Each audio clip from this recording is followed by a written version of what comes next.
The landscape temple of Great Britain, which is where you live, which is where you grew up, and I grew up there too. What do we need to know? Is there something that we need to know about the landscape temple of the entire island that serves us in our daily lives? Yes, I really think we do need to know this, and then we can learn to use the land rightly, and the land then will help us. And people knew it in the past. So that's been a wonderful learning for me. Sometimes I get clear vision about a landscape, just like that. And then I spend years checking it, testing it, to see if it really is accurate or not. And other times it works the other way round. So with finding out about Britain, it was the other way around. I actually found bits of information here, there, and elsewhere. And gradually the picture came together.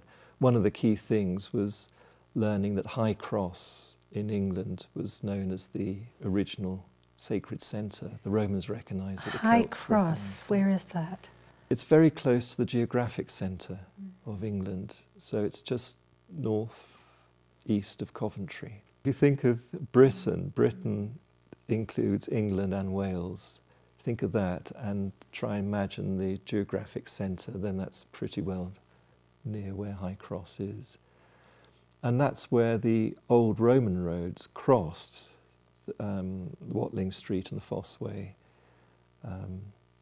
So the two principal Roman roads, they cross at that point, but they were originally Celtic roads. So did the Romans know that, or did the Celts, the Celtic people knew this? The Celts knew it, and the Romans knew it. Tried to conquer the Celts. The Romans, when they moved into each country, they learnt the geomancy of each country that they went into, and they worked with that geomancy.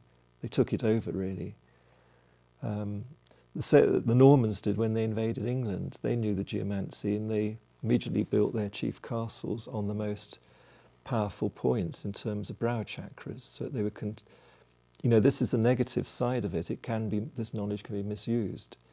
So they built their castles to control the people on brow chakras, powerful brow chakras in the environment, within the whole landscape of Britain, knowing the geomancy of the whole of Britain. When you say the Normans came in and the Romans came in and they knew the geomancy, was this something common to each of these people, or was it just sort of the priest class that knew the geomancy? I imagine only a few people knew it, really. But it was a living knowledge which the rulers used.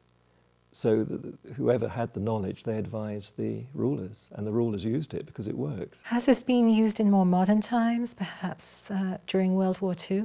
Well, it might have been.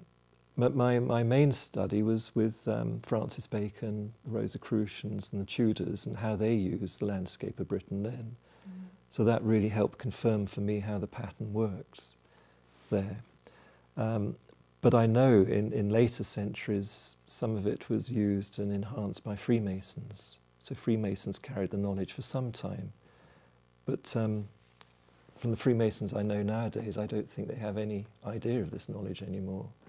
But they did know it once. And it was brought over, that knowledge was brought over by the Europeans over to America. Not that the indigenous people didn't already have their own,